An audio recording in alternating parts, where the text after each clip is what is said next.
Good evening everyone. आप सभी का एक बार फिर से स्वागत है आपके अपने चैनल बुंदेलखंडी अड्डा की इस खास शाम में, जिसमें रूबरू कराने जा रहे हैं हम आपको आज फिर एक नए मेहमान से हमारे सीजन 3 रुक जाना नहीं के आज इस पहले सेगमेंट में। कहते हैं कि कहानियां खास होती हैं, शख्सियतें आम होती हैं जो उन्हें जीती हैं, लेकिन ऐसी ही कुछ खास कहानियां आम शख्सों की जिंदगी से निकलकर उन सफर को खास बना देती हैं, जिस पर चलकर वो एक मंजिल को पाते हैं। कहते हैं किसी age is just a number, उम्र सिर्फ एक अंक है। इसका किसी की क्षमताओं से, किसी काम को शुरू करने से, किसी मंजिल को पाने से कोई भी सरोकार नहीं होता। इंसान जब चाहे तब अपनी जिंदगी में एक नई शुरुआत कर सकता है, नए बदलावों को ला सकता है। ऐसे ही एक शख्स से आज आपको रूबरू कराते हैं, जिन्होंने अपनी जिंदगी को हमेशा उम्मीद के साथ जिया, उम्मीद को हमेशा अपना मंत्र बनाकर चले। जो भी मिलता गया इस सफर में उसे स्वीकार करते चले और हर एक पड़ाव को अपनी जिंदगी में एक सीढ़ी की तरह मानकर उस पर चढ़कर अपनी मंजिल की तरफ बढ़ते गए। मनीष मिश्रा जी आज हमारे इस सीरीज के पहले सेगमेंट के मेहमान हैं। कहने को, दिखने को ये आम से शख्स हैं, लेकिन इनकी शख्सियत, इनका सफर कुछ खास है। ये हमारे बीच में ही रहने वाले एक आम से इंसान हैं, लेकिन इन्होंने जो पाया, जो किया वो इन्हें खास बनाता है और ना जाने कितने सारे और ऐसे आम लोगों के लिए इंस्पिरेशन बन सकता है। तो आज आइए आपको रूबरू कराते हैं मनीष मिश्रा जी के उस खास सफर से, जिसकी वजह से आज वो हमारे साथ अपने बिजी शेड्यूल में से कुछ पल निकाल कर रुक जाना नहीं सीजन 3 के पहले सेगमेंट में जुड़ने जा रहे हैं। मिश्रा जी बहुत-बहुत स्वागत है आपका हमारे चैनल बुंदेलखंडी अड्डा पर। नमस्कार संयोग जी, बहुत-बहुत धन्यवाद आपने मौका दिया आज इस तरीके से बात करने का। मिश्रा सर, बहुत खुशनसीबी होती है कभी-कभी ऐसे शख्सियतों से अपने दर्शकों को रूबरू कराना, जिनकी सफलता या जिनका सफर, सफलता शब्द शायद बहुत जल्दी होगा आज के सेशन में उपयोग करना, जिनके सफर का सफरनामा अगर गढ़ा जाए, समझा जाए, सुना जाए, गुना जाए, तो बहुत सी इंस्पिरेशनल माइलस्टोन निकल कर आ सकते हैं और ये छोटे-छोटे माइलस्टोन बहुत सारे लोगों को इंस्पायर इंस्पायर कर सकते हैं। दर्शकों, मनीष मिश्रा सर इस समय वर्तमान में गवर्नमेंट सीएम राइज स्कूल बांद्री में एज अ इंग्लिश के टीचर, पीजीटी टीचर के रूप में पदस्थ हैं और अपनी सेवाएं वहां पर बच्चों को पढ़ाते हुए निरंतर दे रहे हैं। और ये इंग्लिश के बहुत ही विद्वान व्यक्ति हैं, जिन्होंने अपने इस पूरे कार्यकाल में जो भी इनका अभी तक जीवन रहा है उसमें काफ़ी सारी किताबों का अध्ययन करते हुए कुछ किताबों का लेखन भी किया है। मनीष जी, आज इस पड़ाव पर पहुँचकर जब पीछे देखते हैं 42 साल का सफ़र, कैसा लगता है इस सफ़र को देखकर पीछे देखिए, मुड़ते हुए? ये जो जर्नी है बड़ी इंटरेस्टिंग है और तकरीबन मैंने भी कभी नहीं सोचा था अगर हम एक 15-20 साल पहले की बात करें, तो ये जी, मैंने कभी नहीं सोचा था कि मुझे अंग्रेज़ी आएगी और मैं एक दिन अंग्रेज़ी का टीचर बनूँगा और वो भी गवर्नमेंट जॉब भी मुझे अंग्रेज़ी की वजह से मिलेगी। चूँकि बेसिकली मैं स्टूडेंट हिंदी मीडियम का रहा हूँ जी। और लेकिन अंग्रेज़ी एक तरीके से एक वरदान साबित हुई और मेहनत भी हुँ, काफ़ी की, बहुत सारी ग्रामर की बुक्स पढ़ी, लिटरेचर की बुक्स पढ़ी, रात में 12-12, 1-1 बजे तक खुद को प्रिपेयर भी किया और लगभग ये हर कदम पे माना कि अभी मुझे कुछ आता नहीं है। आप विश्वास ने हुँ। नहीं मानेंगे संयोग जी कि 16 साल तकरीबन मेरे को टीचिंग करते हुए हो गए इंग्लिश की, लेकिन मैं नाउन की परिभाषा अभी भी पढ़ता हूँ। क्योंकि मुझे ऐसा लगता है कि अगर मैं नाउन की परिभाषा किसी और एक खास किताब से, किसी बड़े राइटर की बुक से अगर पढ़ूँगा तो मुझे लगेगा कि शायद कुछ और अच्छा मिला है। तो हुँ, ब कभी-कभार मैं अपने बच्चों से कहता हूँ कि अगर मैं नाउन पढ़ाऊँगा तो मुझे 1 या डेढ़ महीने का समय चाहिए। बच्चे कहते हैं नाउन में ऐसा क्या है डेढ़ महीने का समय चाहिए, एक परिभाषा है 5 प्रकार के नाउन हैं। मैंने कहा नहीं हुँ, आप हुँ। मेरे हिसाब से पढ़ेंगे तो आपको लगेगा कि नहीं नाउन डेढ़ महीने में नहीं हो पाएँगे। तो हमने इस तरीके से बिल्कुल। बहुत स्टडी की और एक एक जुनून था कि अंग्रेज़ी मुझे आनी चाहिए। क्यों आनी चाहिए ये जी। बात मुझे समझ में नहीं आती थी। शायद कहीं डेस्टिनी में भी था कि मुझे अंग्रेज़ी का टीचर बनना है। तो अंग्रेजी इस हद तक आए जो कि लगभग जब लोग मुझसे मिलते हैं तो कहते हैं कि ये उनका कहना है, मैं नहीं मान रहा कि ऐसा कुछ है। तो दूसरे लोग जो मिलते हैं वो ये कहते हैं कि जो नॉलेज आपका है लगभग जनरल हमने लोगों का टीचर्स का देखा नहीं है। तो हुँ। मेरा आंसर एक ही रहता है कि ये गुरुजनों की कृपा है, आशीर्वाद है, भगवान की इच्छा है, जिस कारण से जी। इतनी बुद्धि दी और एकदम से वो चीज़ हमको आ भी गई और अभी भी हम पढ़ते रहते हैं, बुक्स को हमने पढ़ना नहीं छोड़ा। तो मेरे जी। ख़्याल से ये है कि यदि आप किसी चीज़ को करें, पढ़ना बंद ना करें, पढ़ते रहें और जो जर्नी आपने जो रास्ता चुना है, उसपे चलना बंद ना करें जब तक अपनी साँसें चल रही हैं। तो मेरे ख़्याल से उसमें सफलता ज़रूर मिलती है और हुँ। गवर्नमेंट जॉब भी हालाँकि एक ड्रीम रहता है लोगों का अगर अपने ख़ास तौर पे बात करें इंडिया में, गवर्नमेंट जॉब पाना हुँ। और वो भी हालाँकि कैटेगरी का बात नहीं करना चाहिए लेकिन फिर भी if you belong to the general category तो मुझे लगता है कि रेगिस्तान में सुई ढूँढने के बराबर है वो, ठीक है। तो हुँ। और वो भी उस समय मिलना जब आपको लगे कि बिल्कुल वर्ल्ड कप जैसा है, एक बॉल है और आपको 6 रन की आवश्यकता है और लगभग जी। है कि वो छक्का ही घल जाए। तो ये लगभग वैसा हुँ। हुआ जब मैंने पेपर दिया तो मुझे लगता मैं पेपर देने के बाद मुझे ये तो विश्वास था, पेपर बहुत अच्छा गया है और पास भी हम हो जाएँगे लेकिन मेरिट में आएँगे इसके चांसेस मुझे लग नहीं रहे थे। लेकिन फाइनली जब सिलेक्शन हुआ तो होता गया और गवर्नमेंट जॉब भी मिल गई लेकिन आखिरी समय तक मुझे लग रहा था शायद ना मिलेगी। लेकिन हुँ। अंग्रेज़ी मैया ने काफ़ी साथ दिया। क बिल्कुल आपका काफ़ी साथ दिया और दर्शकों आज यही एक वजह है जिसका ज़िक्र मनीष जी ने किया कि उन एक उम्र का वो दौर में वो प्रवेश कर चुके थे, जब लोगों को लगता है कि शायद सब कुछ खत्म हो चुका है, आखिरी ओवर है, आखिरी बॉल है, अगर 6 नहीं गला तो वर्ल्ड कप हाथ से गया वाली कंडीशन। ऐसी ही कुछ अ, परिस्थितियाँ आपकी थी मनीष जी, 39 साल की उम्र में आप प्रवेश कर रहे थे जब आप एक गवर्नमेंट जॉब का फॉर्म डालते हैं। निश्चय आपने सही कहा कि हम लोग जिस जगह से बिलॉन्ग करते हैं इंडिया में सेंट्रल इंडिया, मध्य प्रदेश, बुंदेलखंड, जहाँ पर गवर्नमेंट जॉब को नितांत आवश्यक अंग माना जाता है जीवन यापन का। लोग ये मानते हैं गवर्नमेंट जॉब है तो आप कोहिनूर की स्थिति में हैं, चाहे पोस्ट कुछ भी हो। ये एक लोगों की साइकोलॉजी है, हालाँकि ये उचित नहीं है लेकिन फिर भी माना जाता है ये, उसे पाना 39 साल की उम्र में। क्या सोच के फॉर्म डाला था सर उस समय? क्योंकि एक 48-39 साल की उम्र में लोग अपना रिटायरमेंट प्लान करना शुरू कर देते हैं कि 20-21 साल बचे हैं यार, 20 साल नौकरी करते हो गए, 20 साल और बचे हैं और अपना रिटायरमेंट प्लान करो, बच्चों की पढ़ाई के लिए फंड्स प्लान करो, मकान नहीं बना तो मकान, दुकान का प्लान करो। उस समय भी आप उस मैं माइंडसेट को एक्चुअली दर्शकों के सामने लाना चाह रहा था कि एक 38-39 साल का शख्स जो आम तौर पर अपने रिटायरमेंट प्लान या घर गृहस्थी, रोज़ी-रोटी की प्लानिंग करता है और एक मनीष हुँ। मिश्रा सर थे उस दौरान जो फॉर्म भरने की प्लानिंग कर रहे थे, जिस दौरान लोगों की लिखने-पढ़ने की इच्छा शक्ति लगभग शून्य हो चुकी होती है। आम-सी धारणा की बात मैं कर रहा हूँ। क्या चल रहा था उस समय दिमाग में? देखिए ऐसा है कि जब हम बेसिकली लोगों से हम मतलब मैं जब लोगों से मिलता था, तो हुँ, लोग ये कहते थे कि सर अभी तक आपको गवर्नमेंट जॉब क्यों नहीं मिली? हुँ, तो जब 2, 5, 10, 15, 20 मिनट हम किसी व्यक्ति से बात करते थे, तो उसे ये लगता था शायद ये कहीं गवर्नमेंट जॉब में होंगे, ठीक है? लेकिन जब हुँ, बाद में खुलासा होता था, बोले सर बहुत अच्छा कर रहे हैं, आप की इंटेलिजेंस भी अच्छी है, आपको नॉलेज भी है, तो कोई गवर्नमेंट एग्ज़ाम क्रैक क्यों नहीं किया? मैंने कहा यार दिए तो बहुत हैं लेकिन कुछ पॉइंट्स और कुछ नंबर्स की वज़ह से हमेशा मिस हुए। तो मैंने कहा यार अब लोग लगे रहते हैं और ये वैकेंसी निकली है तो चलो अपन ट्राई करते हैं और थोड़ा-सा जी-जान लगा करके थोड़ा-सा मेहनत करते हैं। क्योंकि जी, वर्ग 1 का जब पेपर हुआ तो किसी नेट के एग्ज़ाम से कम नहीं था, बहुत टफ पेपर था। लोगों को 90 हुँ, मार्क्स पासिंग के लिए चाहिए थे और 70 90 तो बहुत दूर की बात है, 70-75 नंबर तक ला पाना लोगों के लिए मुश्किल हो रहा था।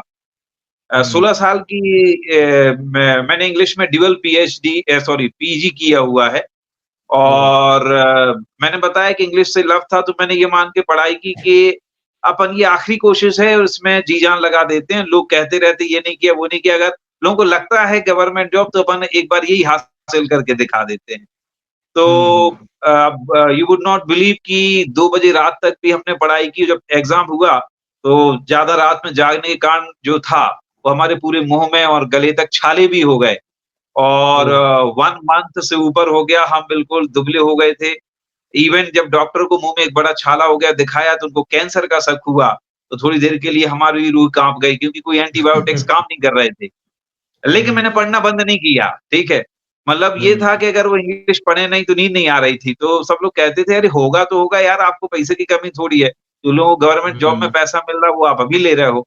मैंने कहा नहीं बात वो नहीं है लेकिन अपन ये ना रहे कहने को कि साहब हमने कुछ कम किया, ठीक है? तो एक हुँ, बार फुल थ्रॉटल के साथ अपन कोशिश करके देखते हैं, अगर बात बन जाएगी तो पढ़ाई भी की और बिल्कुल एक नए बच्चे की तरह कि कोई पहली बार एग्ज़ाम देने जा रहा है, उसी डर के साथ हम एग्ज़ाम भी देने गए और वो डर हमें उस हुँ। ऐज में भी था, कि वो एग्ज़ाम क्रैक होगा कि नहीं होगा। बड़ी प्लानिंग के साथ हमने पढ़ाई की, बल्कि आप बिलीव नहीं हुँ, करेंगे कि जिस वर्ग एक का हम एग्ज़ाम दे रहे थे, उसकी हम कोचिंग भी पढ़ा रहे थे। क्योंकि जब आपको किसी को हुँ, पढ़ाना है, तो आपको बहुत पढ़ के पढ़ाना पड़ता है। तो प्रिपरेशन डुअल हो हुँ। जाए तो मैंने 2 बच्चों को पढ़ाया जिसमें से मेरे साथ एक बच्चे का सिलेक्शन भी हुआ है, ठीक है? अरे वाह! तो और उन बच्चों को विश्वास था कि हमारा सिलेक्शन हो चाहे ना हो सर आपका तो चुटकियों में हो जाएगा। उनको मुझे ये पढ़ाते हुँ, हुए देख कर के उनको ये लगता था। तो एक विश्वास भी टूट ना जाए एक वो भी बात थी। उनको लगे कि नहीं आपने हमें पढ़ाया आप ही का नहीं हुआ तो हमारा क्या होगा? तो एक वो विश्वास ना टूट जाए एक ये भी लगन थी। और हुँ, लोगों को लगता था कि होना चाहिए क्योंकि लोगों को ये लगता था ये एग्ज़ाम आपके लिए कोई बड़ी बात नहीं है। लेकिन मेरे हुँ। ख्याल से एग्ज़ाम को कभी हल्के में नहीं लेना चाहिए। मैं ये सभी के लिए कहना प्रोसेस चाहूँगा। Learning is a correct, never correct, correct. Ending process वाली कंडीशन को फॉलो रखना चाहिए लाइफ में हमेशा। हाँ, जैसे हाथी जब चलता है तो वो फुसकार मार करते सूँड में से बड़ी प्रेशर के साथ हवा निकाल के चलता है। उसका एक बड़ा हुँ। विज्ञान है वो ऐसा इसलिए चलता है कि उसको चींटी से बहुत डर लगता है। तो वो सूँड से फुसकार मार के चलते हैं कितना बड़ा हाथी है, कि भैया ऐसा ना हो वो हाँ। चींटी घुस जाए। तो जब उतने बड़े हाथी को चींटी से डर लगता है तो आप ये समझ लीजिए कि अपन को भी एग्ज़ाम से डरना चाहिए। तो नहीं, बिल्कुल वो डर ढंग की के आगे तैयारी जीत वाली। हुँ, हाँ, हाँ, वो वैसा हुआ भी और जब वहाँ एग्ज़ाम दे रहे थे तो ग्रामर के क्वेश्चन्स तो हमने क्विकली कर लिए क्योंकि लैंग्वेज पे शुरू से कमांड थी और हुँ, जीके, जीएस भी लगभग हमसे बन गया जब लिटरेचर वाला पार्ट आया तो थोड़ा हमको मशक्कत करनी पड़ी। लेकिन आखिरी में आई गॉट द सक्सेस सफलता मिली और बहुत अच्छी मार्क्स थे पूरे अगर कैटेगरी में देखें तो वो 31st रैंक और मेल में 8th रैंक थी हमारी मध्य प्रदेश में। तो बहुत हमारे साथ बढ़िया। वाले थे जिनको 1 आध 2 को जो था वो जनजाति कल्याण विभाग मिला, किसी की छिंदवाड़ा मंडला में है। बट रैंकिंग के अनुसार लोगों हुँ, ने मुझे बधाई देना शुरू कर दिया कि आपको सागर ही मिल जाएगा। तो लगभग वो मिल भी हुँ। गया पास में ही, सिटी का कोई स्कूल ओपन नहीं था लेकिन बांद्री मिल गया। छोटी-सी बात दिमाग के अंदर आती है इस बातचीत के दौरान जब आप ज़िक्र करते हैं कि लोगों का ये मानना था बातचीत के दौरान कि ये गवर्नमेंट जॉब में होंगे, लेकिन जब बातचीत हाँ, करते-करते विद्वता का पैमाना उनके लिए गवर्नमेंट जॉब है, सक्सेस का पैमाना उनके हाँ। लिए गवर्नमेंट जॉब है। सोसाइटी ने एक पैरामीटर सेट कर दिया है कि यदि व्यक्ति हुँ, जीनियस है, तो ही और she hmm, must be in a government job, नहीं है तो कुछ गड़बड़ है। क्या आपके कुछ नज़रिए गड़बड़ से क्योंकि आपने दोनों ज़िंदगियों को जिया है, आज से 2 साल पहले आप उस जगह पर खड़े थे जहाँ समाज बातचीत के दौरान अंत में एक प्रश्नवाचक चिन्ह लगा देता था, गवर्नमेंट जॉब क्यों नहीं? जब इतने हाँ, विद्वता है, इतना नॉलेज है, इतना इंटेलिजेंसी है, तो गवर्नमेंट जॉब क्यों नहीं? और आज आप 2 साल उस जीवन को जी चुके हैं जिसमें आज इंटेलिजेंसी तो पहले भी थी, आज भी बरकरार है, समय के साथ और पॉलिश हो रही है, लेकिन साथ में गवर्नमेंट जॉब भी है, जिसके टैग के लिए समाज लेकर घूम रहा था कि इंटेलिजेंसी मीन्स गवर्नमेंट जॉब होना ही चाहिए। क्या आपको लगता है समाज का ये नज़रिया सही है? जो लोग प्राइवेट जॉब कर रहे हैं या अदर सोर्स ऑफ अर्निंग के थ्रू बेटर अपनी ज़िंदगी को जी रहे हैं या अदर रिसोर्सेज़ के थ्रू सोसाइटी के लिए बहुत कुछ दे रहे हैं या अपनी ज़िंदगी को बेहतर बना रहे हैं, क्या वो उतने इंटेलिजेंट नहीं होते या उन्हें इंटेलिजेंट नहीं माना जाना चाहिए? तराजू के दोनों पल्लों पर इतना वज़न में अंतर क्यों है समाज की नज़रों में? देखिए मैं मानता हूँ ये थोड़ी-सी विचारधारा बदलना चाहिए। सपोज़ दैट जैसे मान के चलिए मैं अभी टीचर हूँ, लेकिन जी। अगर गूगल सीईओ की बात की जाए तो वो प्राइवेट जॉब है, लेकिन आप मेरा कंपैरिज़न उनके साथ नहीं कर सकते हैं, ठीक है? मतलब जहाँ पर बड़े-बड़े लोग एक 5 मिनट के लिए वेट कर रहे हैं, अनंत अंबानी जिनको अपनी शादी में बुलाने के लिए इंतज़ार कर रहे हैं कि भाई वो आएँगे तो एक बात होगी, जबकि वो प्राइवेट जॉब में हैं।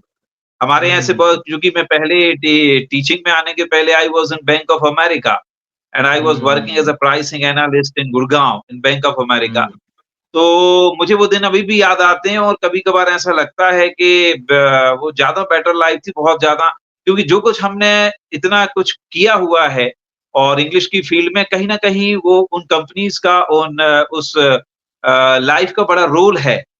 अगर हम वहाँ हुँ, ना जाते, बल्कि मैं कहता हूँ कि अगर किसी बच्चे को बहुत आगे निकलना है, तो उसे मेट्रो सिटीज़ में 3, 4, 5 साल के लिए जाना चाहिए और इवन कॉर्पोरेट सेक्टर में वर्क करना चाहिए, तो समझ में आएगा वर्क क्या है, कल्चर क्या है और दुनिया कहाँ जा रही है, कितनी-कितनी बड़ी अपॉर्च्युनिटीज़ हैं।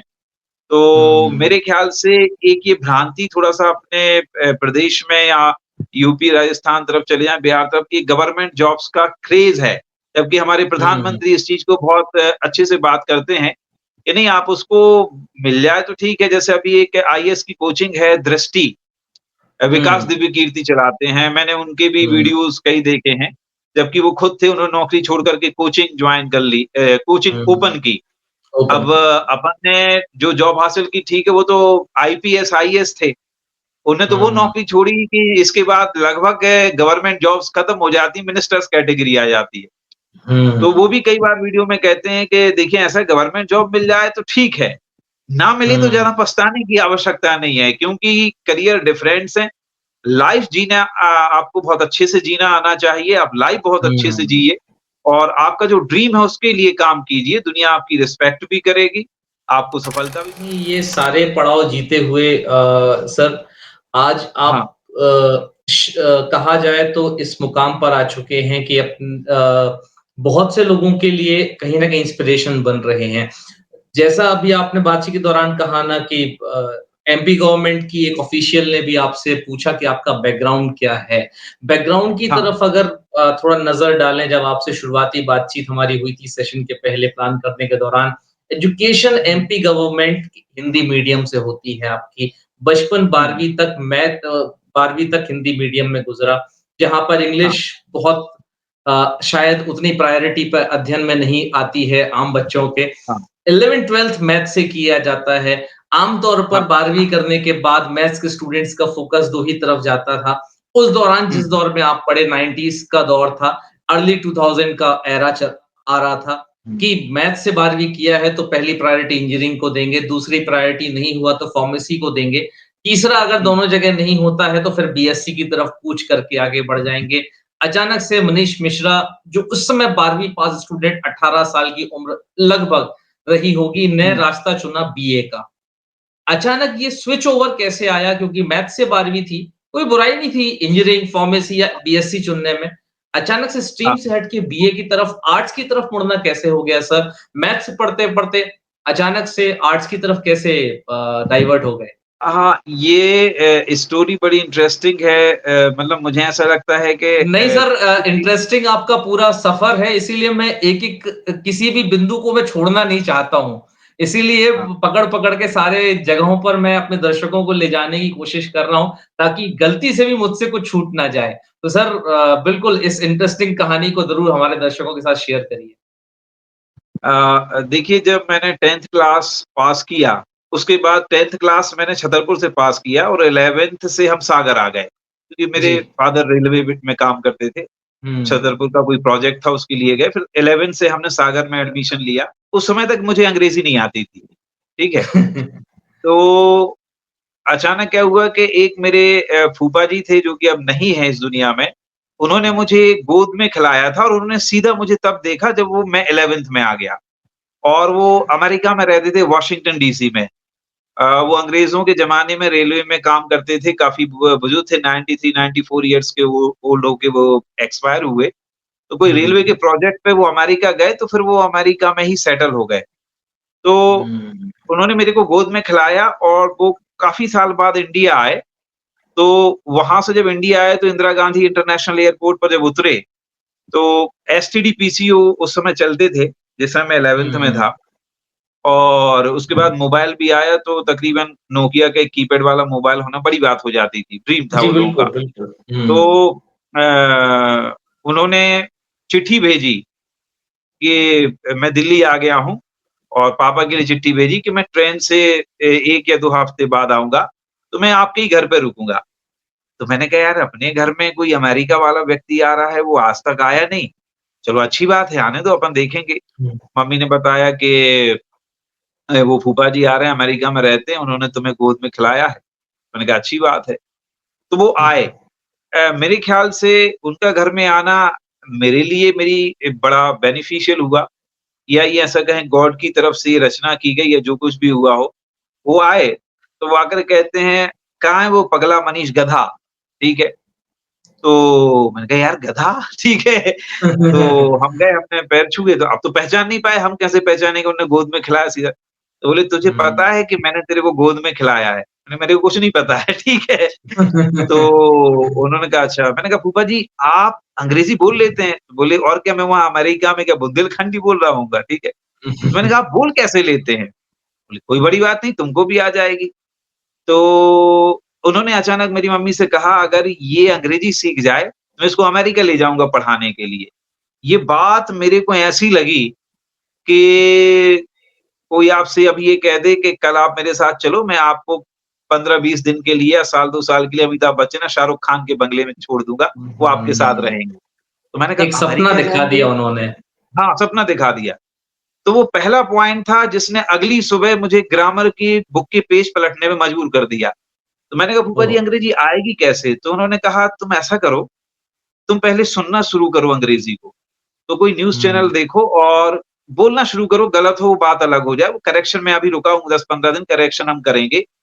तो मैंने कहा आप मेरे को अमेरिका ले जाएँगे? बोले हाँ। तो हम तुरंत एक या 2 ग्रामर की किताब ले आए और कोई भी हिंदी का न्यूज़पेपर ले आए, उल्टा-सीधा अंग्रेज़ी में जैसे बना कुछ उनने हेल्प के अनुवाद करना चालू किया। तो वो करेक्ट किया करते थे, नहीं तुम गलती इधर कर रहे हो, उसको ऐसे नहीं ऐसे करो, ऐसे नहीं ऐसे करो। हुँ, तो उन्होंने कहा कि भाई देखो मैंने भी ऐसे ही सीखी हुई है और आप सीख जाओगे तो हम आपको अमेरिका ले जाएँगे। मैंने कहा चलिए हुँ, ठीक है। वहाँ से वो लगन की शुरुआत हुई और फर्स्ट ईयर फिर उसके बाद वो अमेरिका वापस चले गए। लेकिन वो लौट कर के आए तकरीबन 2 साल बाद और उस समय तक हुँ। हमने 12th पास कर ली और फर्स्ट ईयर में एडमिशन लिया। लेकिन वो बात अभी तक थी कि वो आएँगे और मेरे को अमेरिका लेके जाएँगे। तो उन 2 सालों तक हमने खूब ग्रामर पढ़ी, टेंस पढ़े, वोकैब्युलरी की, इससे बात करते थे। हुँ, कभी-कभार हम मनोरमा कॉलोनी में रहते थे उस समय, 11वीं और 12वीं में हुँ, मनोरमा कॉलोनी में। हुँ, तो वहाँ पर मनोरमा कॉलोनी में एक चर्च है। फादर थे तो मैंने देखा यार फादर जो हैं ये लोग अंग्रेज़ी बोल लेते हैं। तो हमने ऐसे लोगों को ढूँढना शुरू किया जो अंग्रेज़ी में बात करते हैं, बात कर सकते हैं। मैं ज़बरदस्ती जाकर के उनके साथ बात किया करता था। तो हमने हाँ, थोड़ा-सा बाइबल खरीदी एक कि भाई क्वेश्चन तो चाहिए बात करने के लिए, कुछ मैटर चाहिए। तो उस बाइबल को हमने पढ़ना शुरू किया। जब तक हमारी वोकैब्युलरी टेंस वेंस अच्छे हो गए थे, हम वाक्य के पैराग्राफ वगैरह बोलना लिखना बनाना सीख गए हुँ, थे। तो हम दे जाकर के फादर से अंग्रेज़ी में बात करना चालू किया, रिलीजियस टॉक वगैरह होती थी उनके साथ और हुँ, यूनिवर्सिटी जाते थे तो प्रोफ़ेसर से ज़बरदस्ती इंग्लिश डिपार्टमेंट में चले जाएँ, उनसे बात किया करते थे। तो कहते थे कि अगर आपका ऐसा रुझान है और आपको लगता है कि आपको अमेरिका जाना है तो अंग्रेज़ी बोले आप आ जाया करो खाली समय में। किसी ने मुझे मना नहीं किया, किसी ने ये नहीं कहा तुम्हारा टाइम बर्बाद क्यों कर रहे हो? तो लोगों के साथ हुँ, ऐसे मिलते-मिलते ज़बरदस्ती हमको बोलना आ गया। फिर अचानक क्या हुआ कि जब फर्स्ट ईयर का एग्ज़ाम का फॉर्म भरना था, अच्छा 12th तक मैंने पीसीएम किया जैसा कि आपने अभी पूछा था। हुँ, तो हुँ, मैंने पीईटी का भी एग्ज़ाम देने की कोशिश की, उस समय केवल एक ही टेस्ट इंजीनियरिंग का होता था, वो था पीईटी। बिल्कुल। हुँ, हुँ, हुँ। तो केमिस्ट्री मुझे पल्ले नहीं पड़ती थी, तो 12th में भी केमिस्ट्री में मेरे बहुत कम मार्क्स हैं।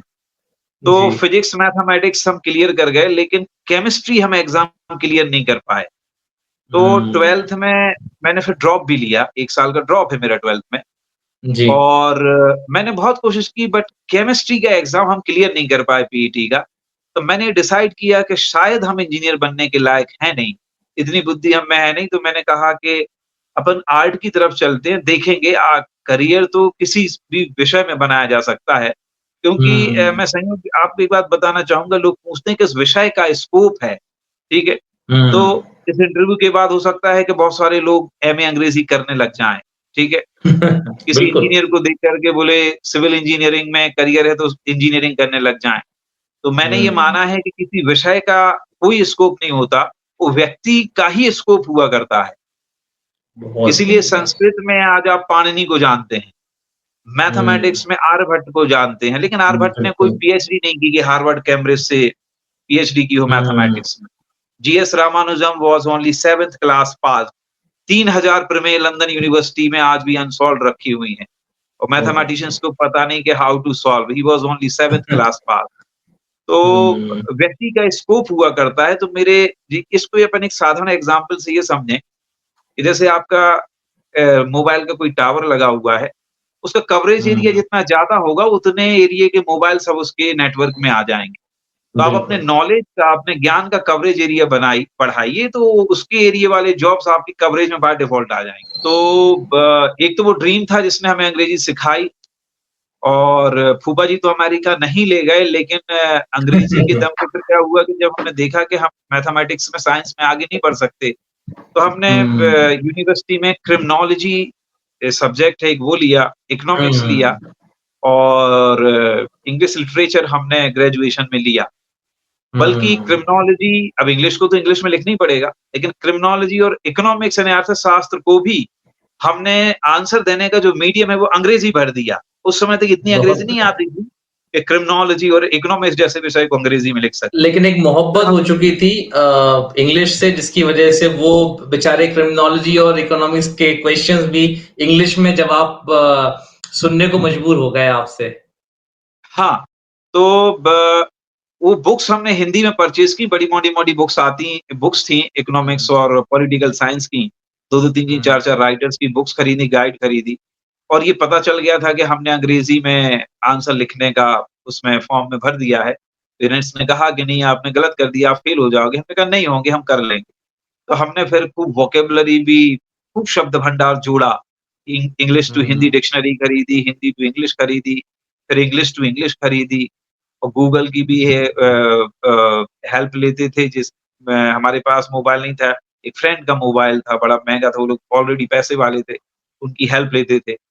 बाजू में एक संजय सोनी करके थे, वो यूपीएससी की तैयारी कर रहे थे। उन्होंने काफ़ी हेल्प हुँ, की हमारे अनुवाद को करेक्ट करने में और वो पॉलिटिकल साइंस और इकोनॉमिक्स की बुक को हमने अंग्रेज़ी में अनुवाद कर डाला। मेरे को पता नहीं था सही हुआ कितना था। एग्ज़ाम दिया, फर्स्ट डिवीज़न से पास भी हुए, जो विश्वास हो गया कि मैंने जो लिखा था वो सही लिखा था, ठीक है? हुँ, क्रिमिनोलॉजी की कॉपीज़ कैलकटा चेक होने के लिए गईं। कैलकटा तो ख़ैर वैसे ही अंग्रेज़ी सॉलिड रहती है, साउथ में बिल्कुल। आप जाएँ। हुँ, तो बहुत अच्छे मार्क्स मिले उसमें। तो ये विश्वास हो गया कि अगर वहाँ कॉपी चेक हो गए, अच्छे मार्क्स मिले, इसका मतलब अपन अंग्रेज़ी सही जान रहे हैं। और फिर हुँ, उसके बाद ये मान के चलिए वो अंग्रेज़ी, अंग्रेज़ी और अंग्रेज़ीमय हो गए। फूफा जी के साथ तो ख़ैर अमेरिका नहीं जा पाए, वो बात वहीं की वहीं रह गई। लेकिन उसके बाद फिर हमने अंग्रेज़ी के दम पे और एमए इकोनॉमिक्स था, तो बैंक ऑफ अमेरिका हुँ, में हमने कॉर्पोरेट में जाना था। तो बैंक ऑफ अमेरिका में एक पोस्ट रहती है प्राइसिंग एनालिस्ट की। उसके लिए या तो एमए हुँ, इकोनॉमिक्स हो या एमबीए फाइनेंस होना चाहिए, तो हमारा एमए इकोनॉमिक्स था। एमए अंग्रेज़ी उसके बाद में हुँ, किया मैंने, लैंग्वेज हमको ओह! पहले आ गई। हुँ, तो एमए इकोनॉमिक्स से हमारे एंट्री के दरवाजे खुले, अंग्रेज़ी अच्छी थी, उससे हमने वो इंटरव्यू क्रैक कर लिया और बैंक ऑफ अमेरिका में जॉइनिंग की ट्रिप आई कि पायलट बैच है, तो आपको ट्रेनिंग के लिए यूएस डल्लास जाना पड़ेगा।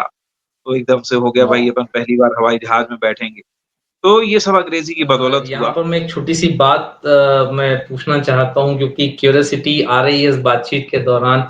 हाँ, जितना कुछ सफ़र था फूफा जी से उन कुछ चंद दिनों की मुलाकात, बातचीत, हाँ। जिसने अंग्रेज़ी से एक कहा जाए तो अजीब-सा जुड़ाव पैदा कर दिया।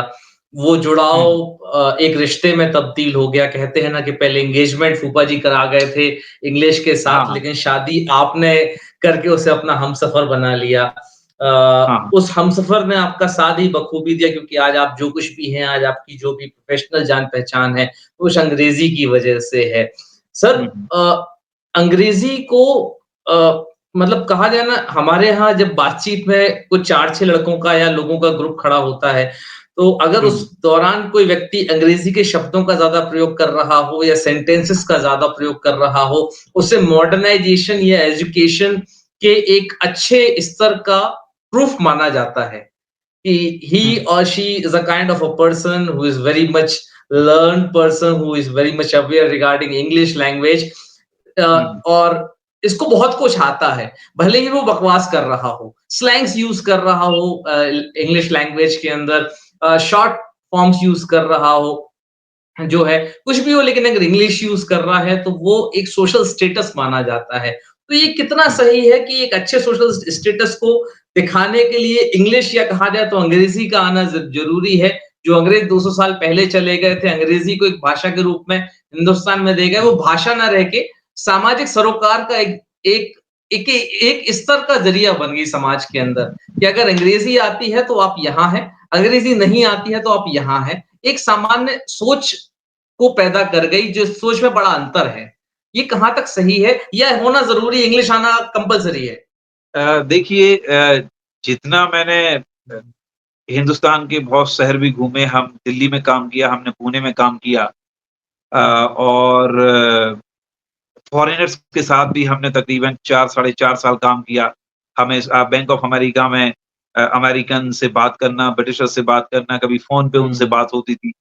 और हुँ, इसके अलावा यदि हम अभी बांद्री की भी बात करें, जो सबसे इंटीरियर इलाका है वहाँ तो ये जो हुँ, बात आप कुछ हद तक कह रहे हैं कि अगर आप अंग्रेज़ी बोल रहे हैं और आप वाक़ई में अंग्रेज़ी को अंग्रेज़ी जैसा बोल रहे हैं, ठीक है? जो कि न्यूट्रल एक्सेंट है या बहुत अच्छे एक्सेंट जो डिक्शनरी में दिया रहता है उससे बोल रहे हैं, हुँ, तो एक इम्प्रेशन क्रिएट करता है वहाँ पर जहाँ लोगों को अंग्रेज़ी नहीं आती है। मेट्रो सिटी हुँ, में ऐसा ज़्यादा कुछ होगा नहीं क्योंकि वहाँ आपका वेटर भी अंग्रेज़ी उतना वो बात कर रहा है, बिल्कुल। ठीक है? आप मल्टीप्लेक्स में जाएँ वो भी बात कर रहा है। भाई बहुत ज़्यादा ना बोल पाए लेकिन एक 10, 15, 20 मिनट आधा घंटा वो भी बात कर लेता है, क्योंकि वो चेक हुँ, किया जाता है। तो ये कुछ हद तक ऐसा है कि जहाँ 10 मारुति 800 खड़ी हैं और मर्सिडीज़ आके खड़ी हो जाए तो जनरली है कि लोग उस पर निगाह डालेंगे ही डालेंगे। लेकिन ऐसा नहीं है 4 पहिए मारुति में भी लगे, मर्सिडीज़ में भी लगे, मारुति भी वहीं पहुँचेगी जहाँ मर्सिडीज़ पहुँचेगी, ठीक है? जी, बिल्कुल। तो लोगों को ये लगता है कि अंग्रेज़ी जो बोल रहा है वो बहुत ज़्यादा सक्सेस हो जाएगा सक्सेसफुल हो जाएगा, ऐसा ज़रूरी नहीं है। हाँ, लेकिन अंग्रेज़ी जी। बहुत सारे दरवाजे खोल लेती है क्योंकि जब आप हायर एजुकेशन में जाते हैं, तो एजुकेशन ग्लोबल हो जाती है हुँ, और ग्लोबल एजुकेशन में यदि आप देखें तो अधिकांश हायर एजुकेशन की बुक्स आपको अंग्रेज़ी में मिलेंगी। हुँ, और अगर आप गूगल में भी सर्च करें तो अगर मैं गलत नहीं हूँ, तो more than 90% data hmm, which is electronically saved on Google is in English language. जो जी। 90% डेटा अगर गूगल में सेव है, आप कोई वेबसाइट खोलते हैं, बस हिंदी ना लिखें तो अंग्रेज़ी में ही ओपन होगा वो। और हिंदी भी लिख हुँ। देंगे तो हिंदी के साथ-साथ अंग्रेज़ी की साइट्स ज़्यादा ओपन हो जाएँगी। लेकिन सर एक चीज़ ये नहीं लगती कि इस वजह से क्योंकि ग्लोबली इंग्लिश मैं मानता हूँ कि ग्लोबली इंग्लिश हमें ज़्यादा ऑप्शंस प्रोवाइड करा देती है, चाहे गूगल के सर्च इंजन पर हो, हाँ, चाहे ज़िंदगी के सर्च इंजन पर हो, ज़्यादा हाँ, दरवाज़े खोल देती है। हुँ, आप खुद भी एक स्कूल में टीचर पहले भी प्राइवेट में भी रहे हैं, आज आप एक हुँ, गवर्नमेंट स्कूल का हिस्सा हैं, स्टूडेंट्स को पढ़ाते हैं। पेरेंट्स हुँ, का ज़्यादा अ, मतलब कहा जाए ज़ोर इस बात पर रहता है कि मैंने अपने बच्चे को इंग्लिश मीडियम स्कूल में एडमिशन कराना है। उस एडमिशन कराने की जद्दोजहद में बहुत कुछ अपनी ज़िंदगी का हिस्सा सैक्रिफाइस कर जाते हैं। कहीं न कहीं हुँ, मीडियम शब्द जो है, हिंदी हाँ। मीडियम या इंग्लिश मीडियम, वो मीडियम शब्द ने एक गहरी खाई बना दी है। भाषा, भाषा ना रहकर आज एक सोशल स्टेटस सिंबल बन चुकी है।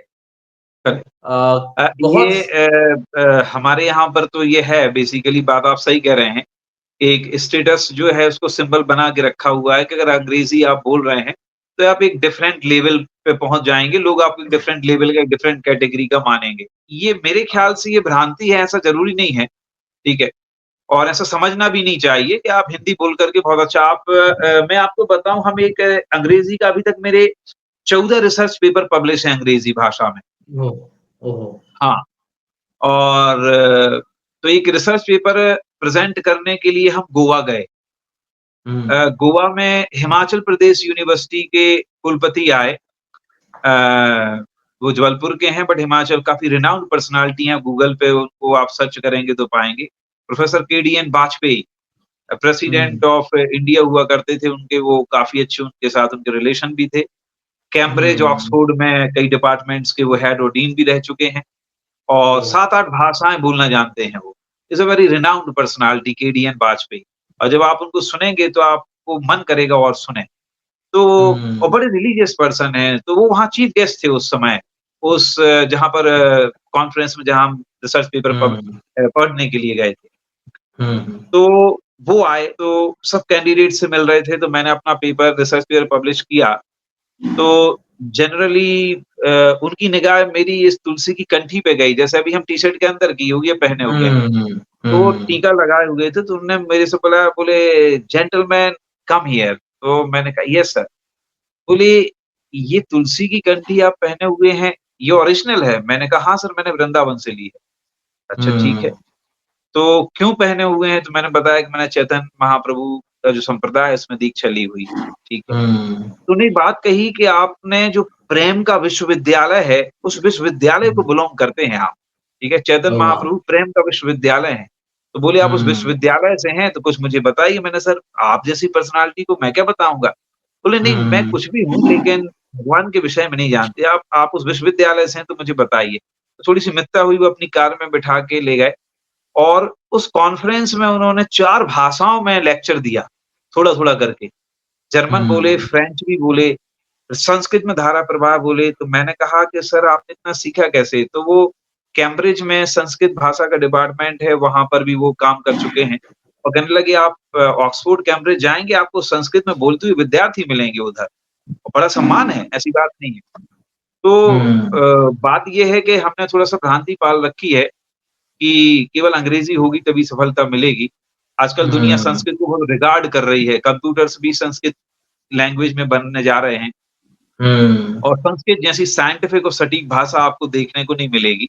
हुँ, अंग्रेज़ी तो अपने ही नियम पे फ़ेल हो जाती है और दूसरी बड़ी बात ये है कि वो आप उस भाषा को इस तरीके से सीखिए, तो उस भाषा से आपका करियर बन सकता है, बनाया जा सकता है, लेकिन उससे ही बनेगा ऐसा ज़रूरी नहीं है, ठीक है? बहुत और स्टेटस सिंबल की कोई बड़ी बात नहीं है भाई, आपकी हिंदी आपकी मातृभाषा है, वो एक बढ़िया स्टेटस सिंबल है, आप हिंदी बोलिए।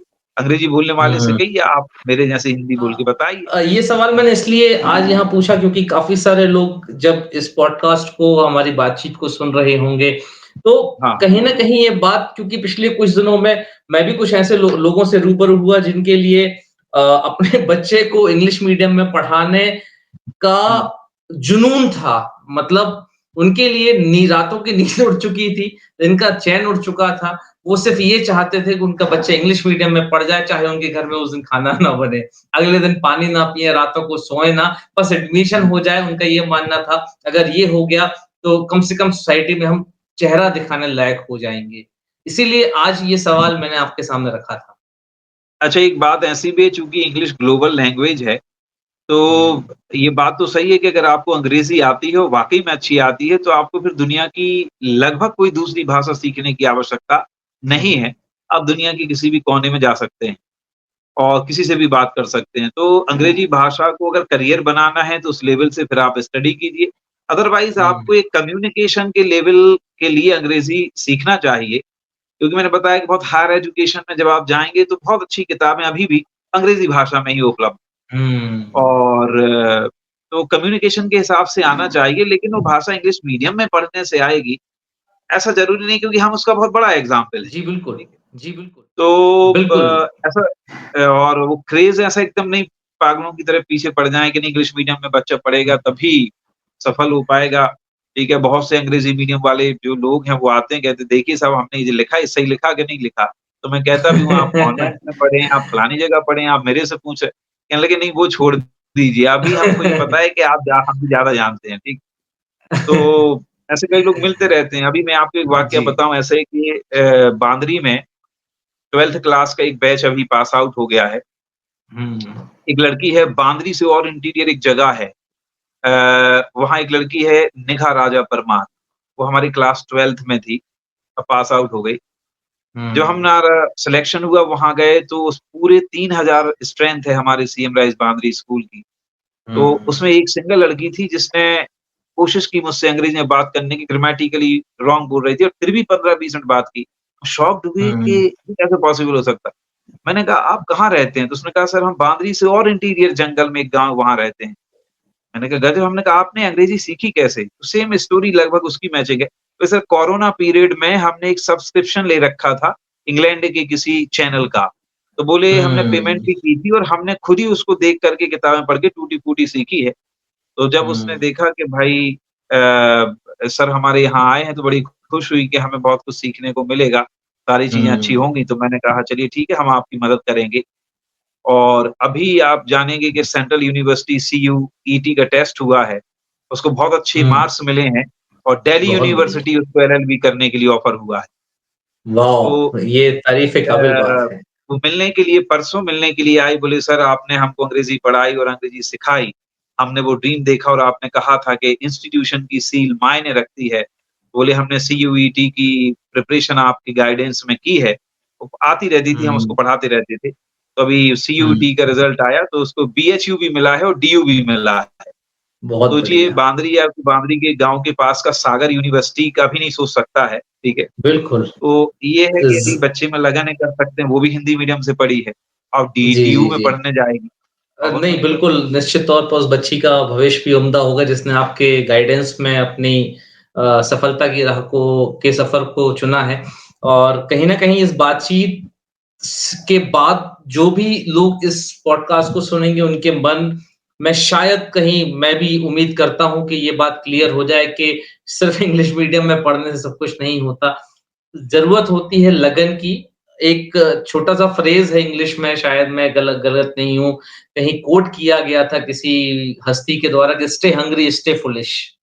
जब तक भी ज़िंदगी है हमेशा भूख बढ़ा के रखिए और हमेशा अपने आप को ये सोचकर पढ़ाई करिए कि आज भी मुझे कुछ नहीं आता। जिस मंत्र को लेकर आपने भी अपने इस एग्ज़ाम की तैयारी की थी जब आप संविदा वर्ग 1 की तैयारी की तरफ बढ़ रहे थे।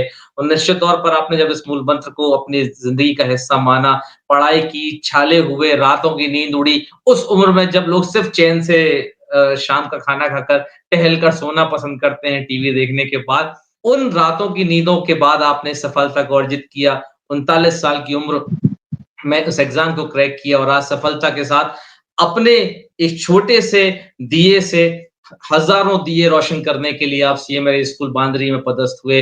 उम्मीद करता है बुंदेलखंडी अड्डा सर कि आपकी ये जो रोशनी है, कई सारे बच्चों के अंदर दीपपुंज बनकर चमकेगी और आने वाले समय में उस छोटी से गाँव के बच्चे भी अंग्रेज़ी भाषा को उसी लगन के साथ सीख कर आगे बढ़कर अपने जगह, अपने परिवार का नाम रोशन करेंगे और साथ ही रोशन करेंगे अपने गुरु का नाम, जिन्होंने उन्हें इंटीरियर जगह में भी जाकर इंग्लिश पढ़ाना स्टार्ट किया, जो खुद भी कभी एक हिंदी मीडियम जड़ से निकलकर आज एक विशाल बरगद का वृक्ष बनकर उन्हें अंग्रेजी की छाँव में शीतलता प्रदान कर रहा है। इसी उम्मीद के साथ आज आपके साथ इस बातचीत को तरीके से लोगों तक पहुँचाने की कोशिश की है बुंदेलखंडी अड्डा ने।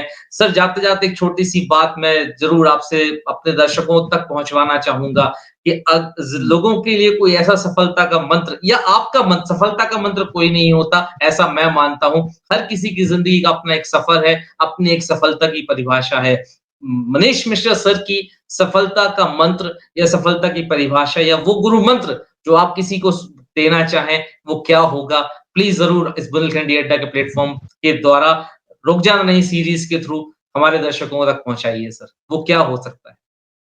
अ, देखिए जब कोई बात बड़ी की जाए तो मेरा ये मानना है कि बड़े लोगों का आधार लेकर के करना ठीक रहता है। जैसे कलाम साहब ने कहा है कि सपने बड़े देखिए, आपको सपने देखना चाहिए और सपने सच हुँ, करने के लिए कोशिश भी करनी चाहिए। तो मैंने अभी तक ये अपने एफर्ट से और लोगों को देख कर के ये माना है कि यदि आप बड़े सपने देखिए और बड़े सपने को सच करने के लिए बड़ा प्रयत्न भी करना पड़ता है। हुँ, तो बड़े सपने, बड़ा प्रयत्न कीजिए तो आपको सफलता ज़रूर मिलेगी। और बहुत ही ये मत सोचिए कि अगर सफलता नहीं मिली तो क्या होगा? अगर सफलता हुँ, सपोज़ दैट नहीं भी मिल पाई, तो सफलता को हासिल करने में जो आपने जर्नी तय की है, उसका अनुभव आपसे कोई नहीं छीन सकता है।